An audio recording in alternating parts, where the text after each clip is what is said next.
Ichie Mike Odumodu, a public affairs analyst and management consultant. You're welcome to the studio, sir. Thank you for having me. Good morning, listeners. I'm viewers all over the world. Okay, we also have Comrade Mike Opia. Mike Opia is the Executive Director, Center for Development and Civic Education. You're welcome to the studio, sir. Thank you for having me. You're welcome, viewer. All right, so Mike, I think I'll begin with you. Let's have a deeper understanding of this issue. Presidential policy direction. What does that actually entail? Thank you very much. Presidential policy direction is talking about the agenda, what the government wants to achieve within a specified period, especially within the time the president will be in office. So that is what the president wants to achieve, what he wants the country to look like, to be within the maybe 4 years in office. That is the policy direction. And it has, every government that is coming up or that is in power, we like to put policies that will make that government, there will be an improvement from previous administrations, so that there will be a growth in the economy, there will be a growth, overall sectors of the economy, so that the country will be seen as, as growing. Otherwise, if after doing all these policy statements and everything it doesn't work out that way, it means it's a failure. Okay, now Mike Opia, what's your assessment of this policy direction when you first came across it? Thank you very much. When I read these policy directives, the issues enumerated here, actually, number one, the new administration has some perspective as to where they want to take Nigeria to. But secondly, our problem has not been policy enumeration and itemization. Our problem has been the implementation of such policies and how it is implemented. My first shock is the implementation plan of the subsidy issue. Okay, that is I don't want to use the word reckless because of but it is not administrative at all. Okay, for the president to just say the subsidy is removed without any plan, without stating how it's going to be, and has thrown Nigeria into chaos. There's a commotion everywhere. Okay, that is not a good starting point, because our people used to say that you determine a good dancer from the first step, and this first step is faulty, is wrong. In Nigeria, I had to trek from my place to here because I got to the police station, there's no fuel, and if I wait, I can't meet this appointment. Go out to cities. Nigeria is in chaos. Is this how we're going to implement our policies? Because you may have a good policy, but bad implementation will make that policy a mess. So I am not happy with the first sign coming out. The removal of fuel subsidy is what we've been clamoring for. But you cannot remove fuel subsidy without providing a means of palliative, of reducing the effect of that. After all, the emergency of fuel subsidy is born out of the corruption of the system by the ruling class. Okay? Ask me why we can't have our refineries working. What plan has the president put in place to alleviate the problem that will come up from subsidy removal? None. And people are left on their own. If this is how these policies enumerated are going to be implemented, Nigeria is going to be on fire. All right, let's look at the policies, so to speak. I think the first one is the one that is setting fire on the mountain. There is fire on the mountain in Nigeria. It's already in place. That is fuel subsidy removal under public finance. Okay, let's take a look at some other ones and what it entails, so to speak. Okay. It's okay. Okay, leaving the subsidy. Okay, let's begin from there.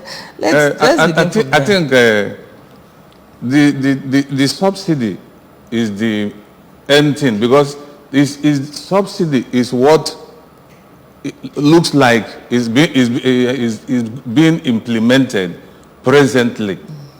But the disaster with the removal of the subsidy, according to the government, is that over time, the various governments have been talking about subsidy removal. During the President Jonathan administration, he talked about removing subsidy. And he created the SHOPI, Subsidy Reinvestment Program. He said the money that will be gotten from the removal of the subsidy, the profit will be used to do infrastructure like roads, education, and so on. Eventually, if we didn't know how that one ended. And this present government is still talking about subsidy. If we look at subsidy, what is subsidy? Subsidy is a situation where the government pays the independent marketers, IPMAN, and NNPC on the fuel they import, so that what the price that is sold in Oka is what should be sold in Abuja and what should be sold anywhere in Nigeria. But be that as it may, you see that the prices of fuel, pump price of fuel, is not dissenting everywhere. It's not even dissenting from one filling station to the other. The government has not been able to tell us what is the actual pump price of fuel, to talk of when you remove subsidy, this is what it will be. So they've not come to give us exactly the position of what they are talking about. The government has to tell us, this is the pump price of fuel before now. This is, if we remove subsidy, this is what it will be. I think actually it's in the news this morning. It's on papers this morning. Yes, it's for between 488 to 577 or something. Okay, but some places they are selling as high as 700 naira. They are selling us. Of course, it's been that way. Am I wrong? It's been that way that when government says 170, some people were saying selling 180, some 200, and so it's been that way. So certainly the government has to manage the subsidy removal, and they have to manage it very well. Otherwise, it will cause a lot of problem. Like my friend said, along the road, you see children that were going to school. They lined up on the road. Some of them are trekking, So people everything is disorganized.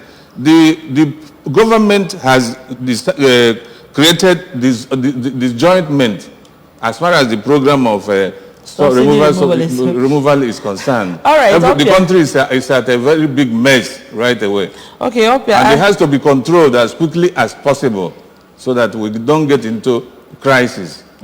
Okay, now Opia, let's look at other ones. I don't know if we can take this one after the other to see what actually we can make of them.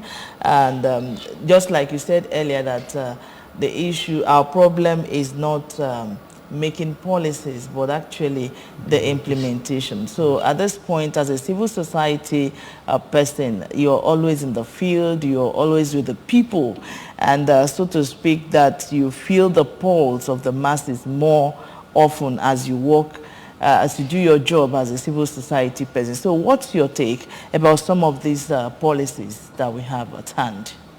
Okay, like I said earlier, the first step is very faulty and is affecting the masses.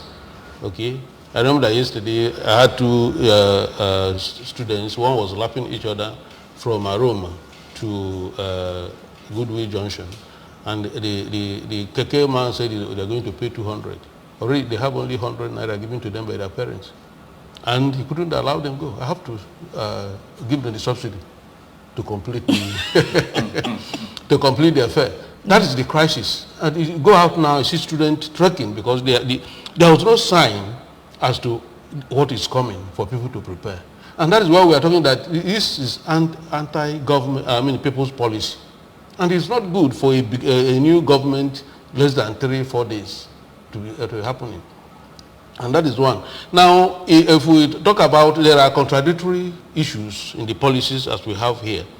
Okay, under public finance, talked about government is going to establish a special purpose vehicle to handle the 23-point-something trillion. Ways and means from central obligation bank. to CBN. Okay, and if you go to public reform, the same policy, government talked about implementing the Orosanya program report. Government creating a ways and means here, another a special purpose vehicle means creating another parastatal agency.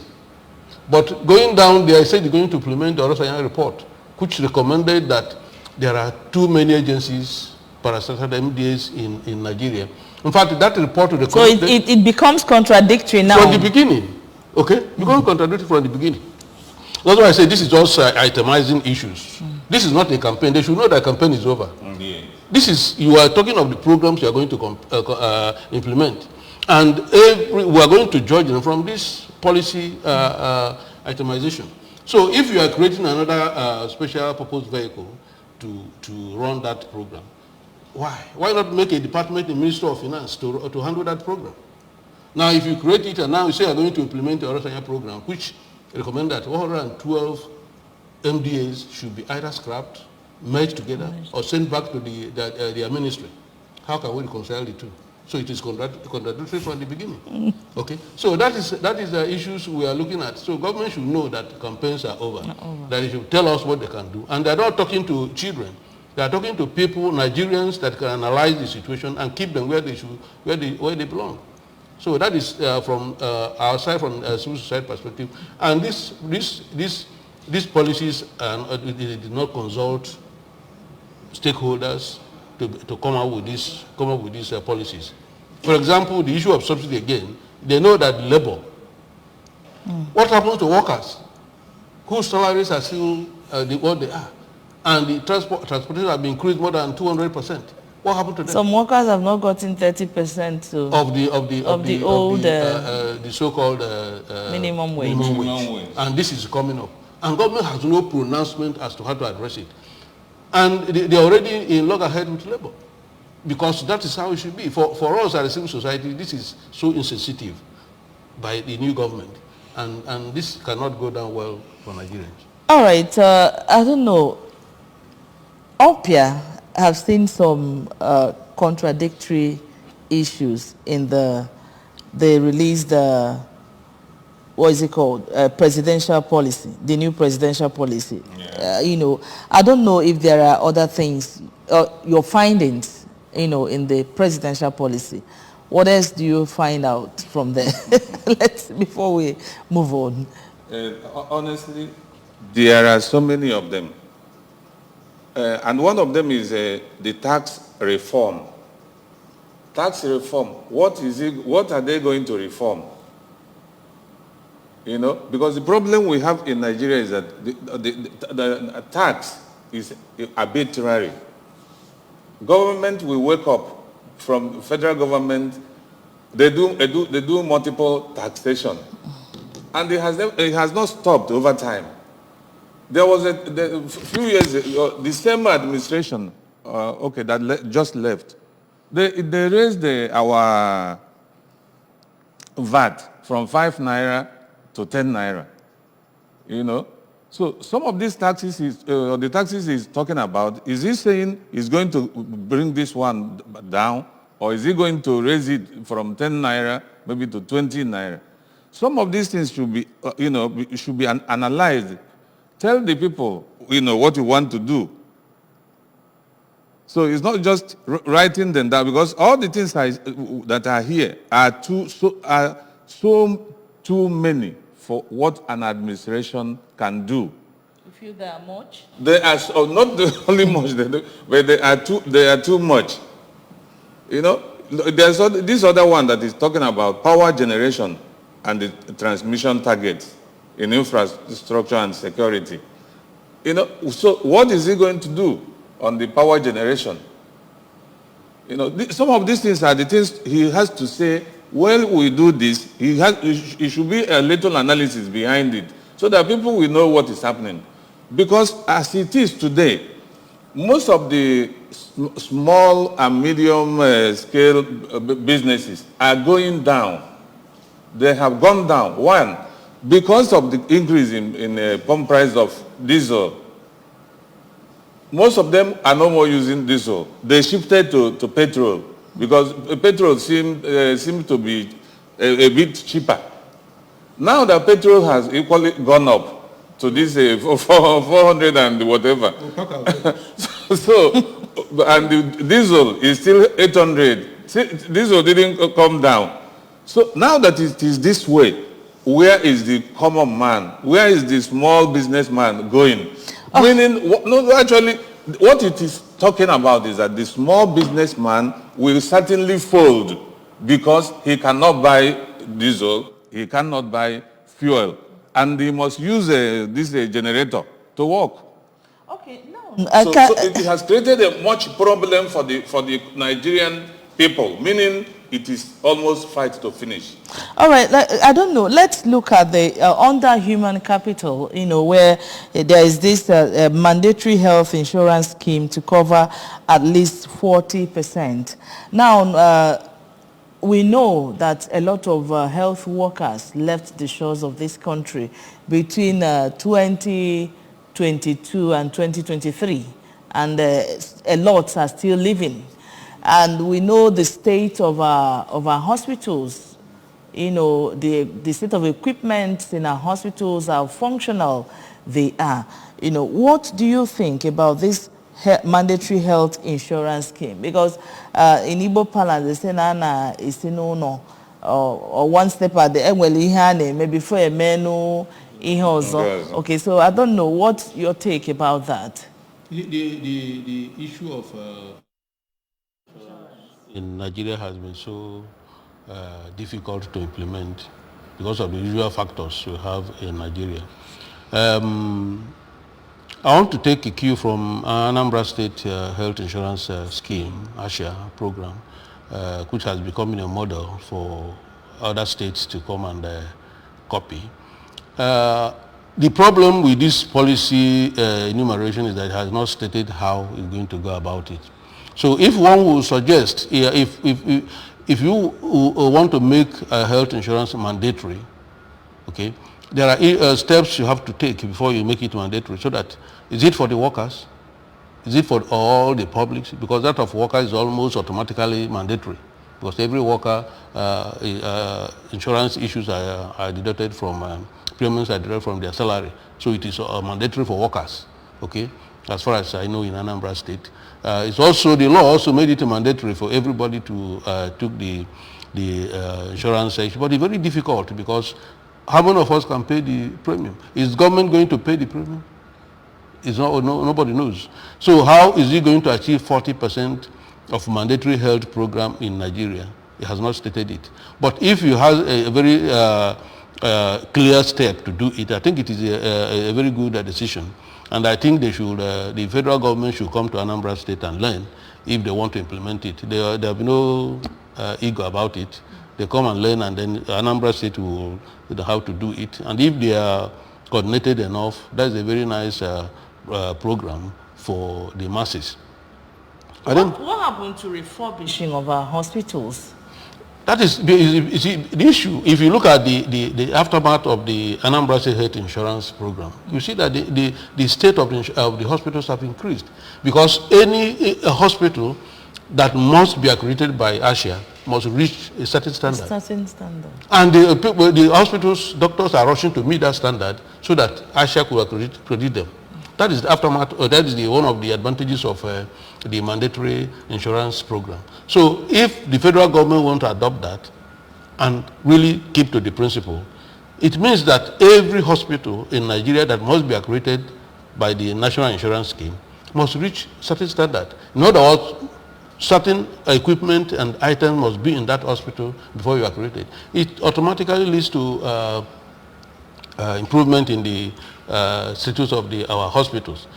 Having said that, it's also good that government comes up with a specific policy directive as to how our hospitals will be. Let's not forget that when we talk about this health insurance scheme, there are some ailments that it doesn't cover. And I kept asking then, why do for me what I can do for myself? Because most times it takes care of, things like malaria, giving birth and stuff like that. But when it comes to we know there are issues that can come to a man, and the man will start selling his properties to go to hospital. These things are not included in health insurance in Nigeria. Yes, because of the what they say, the limitation of finances and resources.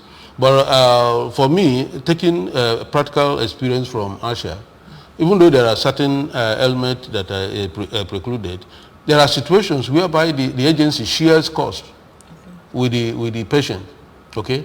Because it's the social policy. And if you see a patient that have been an enrollee and has these sudden problems, laws in most cases are not cast in stone. Yes, okay, so that could also be included in the laws to make it, people oriented. All right. Can we look at the public sector reforms? We know that there are some agencies and parastatals that are offices or sectors in our nation that has over the years have not been what they ought to be, and especially the judiciary, the INEC, that they say they are independent. They should be independent, but in the real sense of it, to some extent, they are not really independent, so to speak. So can we look at that and see what the present administration, plans with them? It says a structural review of the judiciary, the judicial autonomy and independence. Okay, it's even there. The congest and the digitized trial courts, implement Orasenia. Okay, you've talked that about Orasenia committee report. And the regularization of various governmental biometric database, namely MPC, INEC, national. Oh, thank God they are all here. INEC is even here. So over time we know that they said it's independent National Electoral Commission, but when it comes to implementation, like you said earlier, it seems they are not what they are supposed to be. So does it think this present administration is going to make it really independent the way it ought to be? Yeah. Okay. Thank you. All these things the government has marshaled out. They have been every other government that comes in, talks about all of them. So I would say that these issues are disjointed issues. They are not. They are not telling us the truth. They just wrote figures out. They wrote programs out, which they say they will do. A structural review of judiciary has been there. Mike said earlier that campaigns are over. This is reality. So let's face reality. Let's face reality. Because the structural review of the judiciary has been there. They will tell you the judiciary is autonomous. So the judiciary, nobody should tamper with them. Allow them to do what they want to do. But you see that in most cases, it's either that even the federal government interferes with the judiciary publicly or or from the back. So that is why the judiciary in Nigeria is said to be not to be even working, because if you go to the judiciary, you won't obtain justice. It is meant for the highest bidder. That is what it has been. But so be it. If the present government has said they are going to review it, and I don't know the manner they are going to review it. Maybe they will still form another body that will be monitoring them and looking after doing a case. So that body has to go and review the case to know if it is in order or not. Otherwise, we are still where we are, but it is, they've just marshaled it out. Judicial autonomy and independence, closely related. Decongest and digitalize trial courts. It's okay. Digitalizing the means they have to use computers now. Maybe the judge will be no more writing with his hand, but he will be typing, or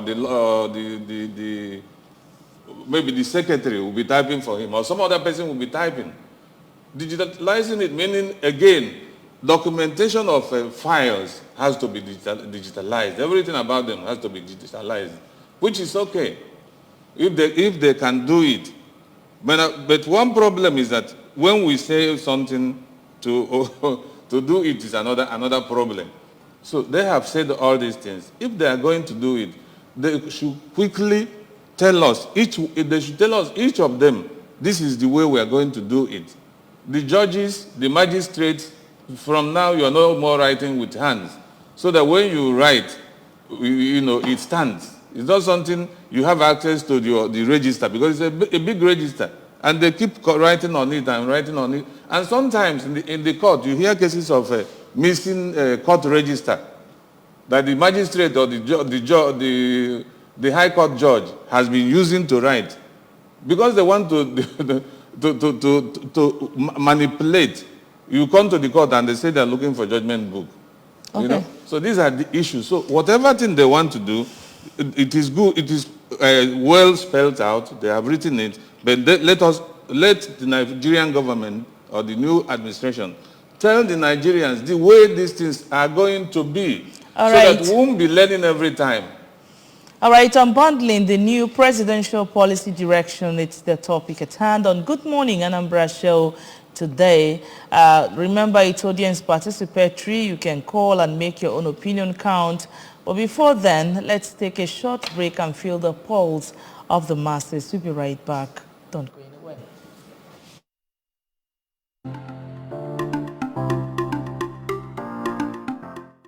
When you get power wrongly, I don't think there is I have to believe that you really want to work. Because if you believe in the rule of law and the constitution and the legal process, you're supposed to get power before being an officer in any organization, you have to follow the rule of law. That's how you show that you respect this place and you're coming here to do the right thing. So Tinubu making promises already, whereas you are telling him to his face that he's in that office and it's not legitimate. He didn't get there by the rule of law. I don't know how to believe him that he's going to do the right things. Just a day after less than a day, you guys can see what's going on with the fuel scarcity and the hike in prices. So we should tackle it from the root. You shouldn't be there in the first place. And already the country is nobody's happy. Are you happy? I'm not happy. The mood around it's crazy everywhere. I've not left my house since yesterday. I'm just coming out the first time to get something to eat because the fuel scarcity. If you enter bus now from here to here, you're paying times 2 of what you used to pay before. So it's not going to work. I don't believe in it. Less than 48 hours in office. We're already, it's crystal clear.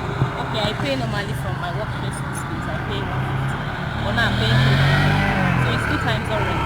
So for starters, the removal of fuel subsidy, as a leader, I believe your priority should be the concern of the masses and also their well-being. So how do you make us, our standard of living is not even that glorified. It's not so, we're not well paid. And then you're making policies that are not really for the betterment of the people. I don't know his reasons anyway, but I would like to have faith in the government, like I said earlier, that maybe things will work out, and maybe this is just trying times, wanting to see the reaction of the masses. Everything is so disappointing. Starting from the inauguration, when the result was called, I don't even know what to say. Serious, I don't know what to say. It's disheartening. It's disheartening. So yesterday when I heard about the fuel subsidy of the thing, I actually know that this is the end. This is the end. We were even thinking that Buhari was worst, but now we have seen what is worse than Buhari. So I don't know what to say. I just pray that we will survive this. You cannot suffer the masses to gain popularity. It's wrong.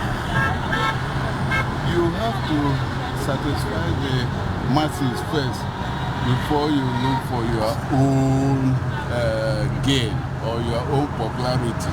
All those things I have never witnessed it in Nigeria. I have never. All those politics, health, no.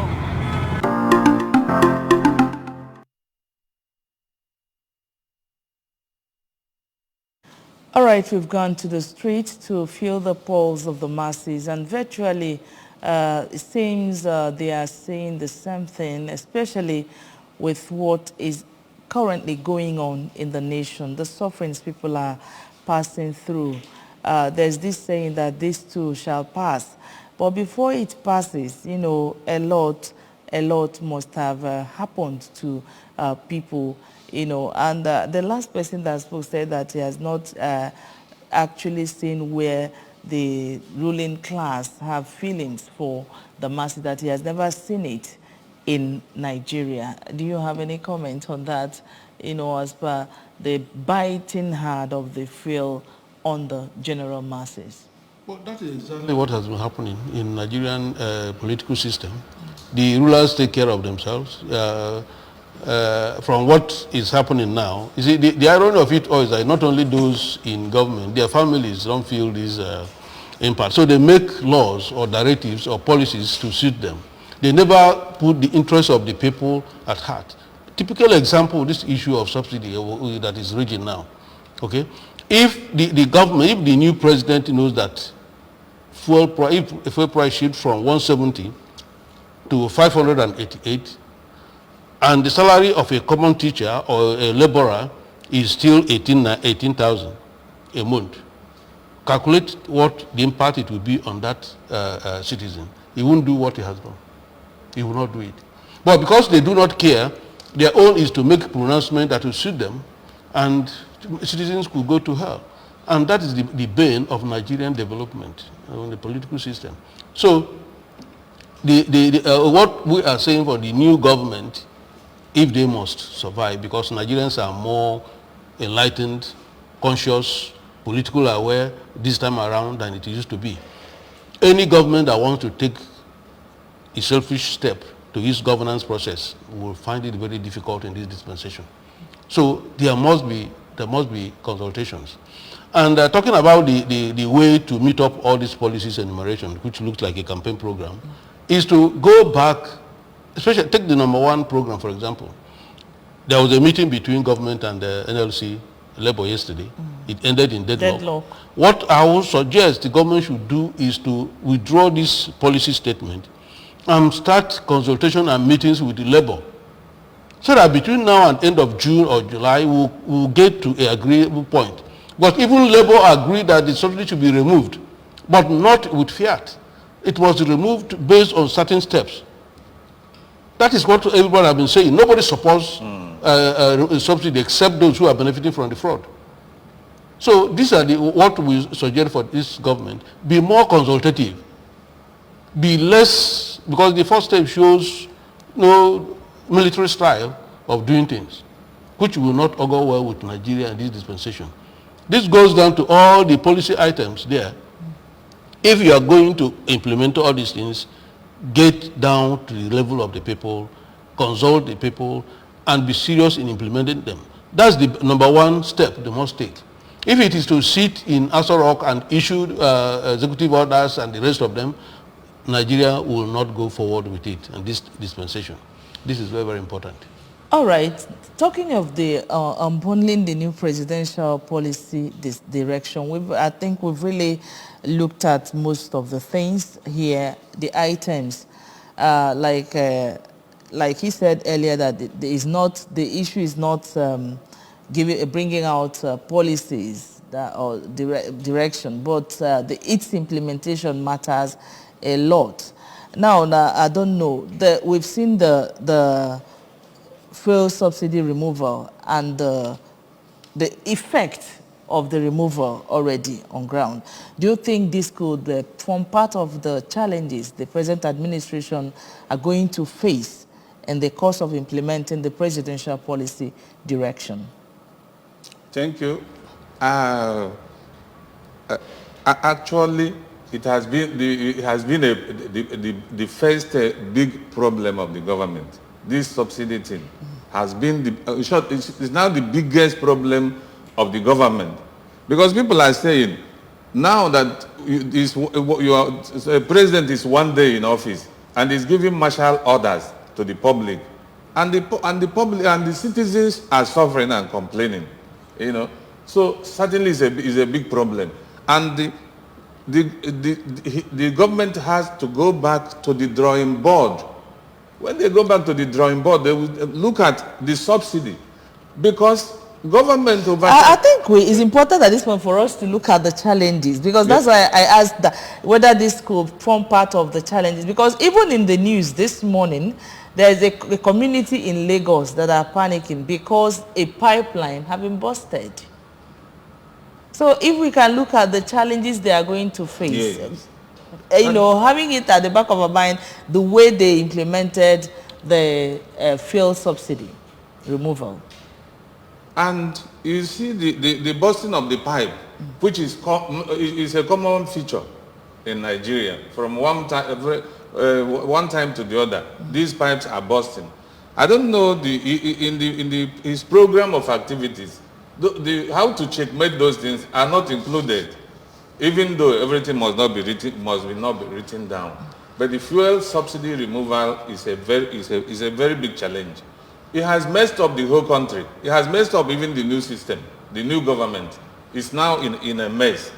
So the solution is for the government to go back to the drawing board, meet the relevant stakeholders, and they will sit down and look at the issue and say, let us do it this way and let us do it this way. And first of all, confirm and verify whether this fuel subsidy of 18, whether it is existing or that some people are eating government money.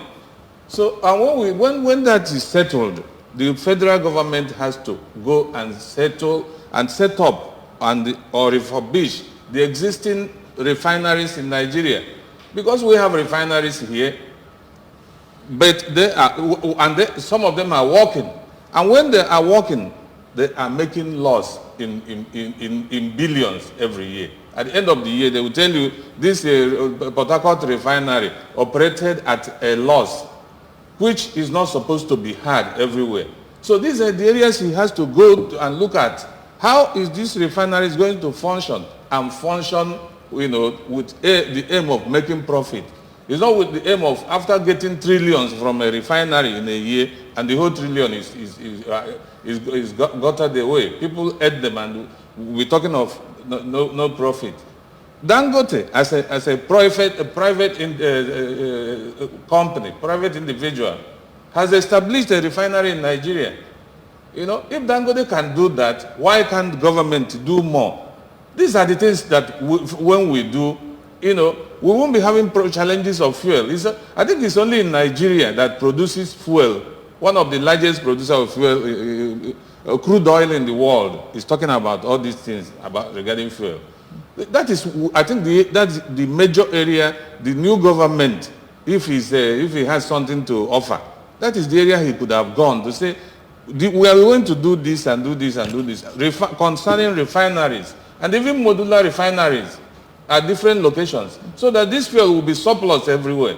We're supposed to have fuel as surplus as the way we have water in Nigeria, not removing subsidy that is non-existent, that is fraudulent. Okay. Now we're still looking at trying to look at the challenges this present administration could face in the course of implementing the presidential policy direction. Okay. The number one challenges they will face is resistance from the masses for any arbitrariness in governance, any unconstitutional approach to governance. And I want to say this because I remember in this studio, I told us that it's only INEC that will rig this election when we are doing pre-election analysis, and indeed it came to pass.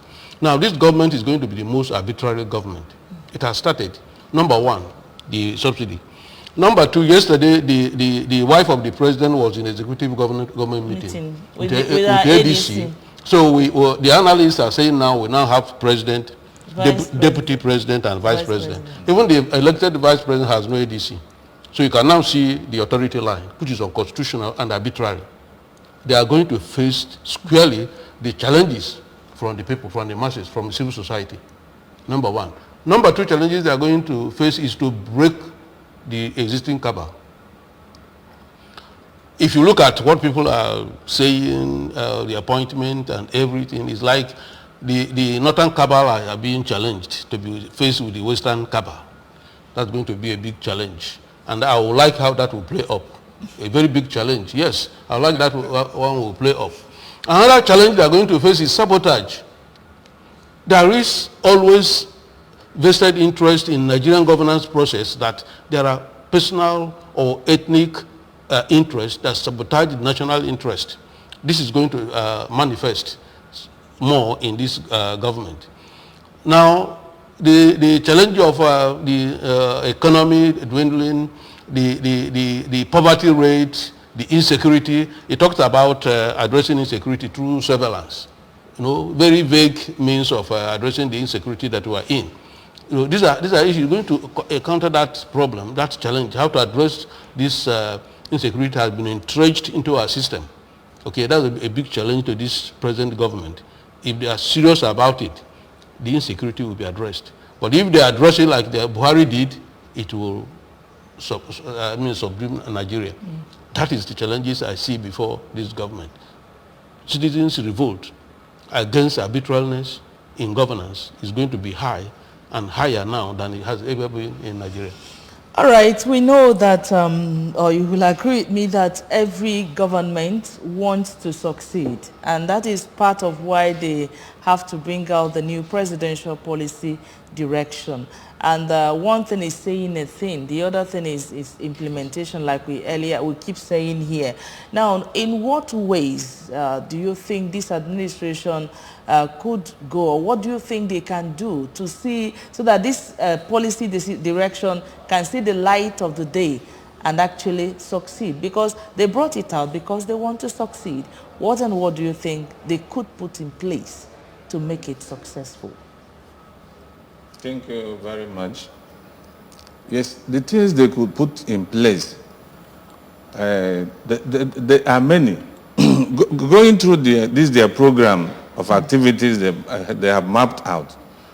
If they are looking like the fuel subsidy that is the talk of the day, they have to go back and look at it critically, whether it is existing, if it is existing, at how much is it, which people are involved. They will come out with a realistic figure for pump price of fuel, and even other petroleum products like kerosene, gasoline, and all this that.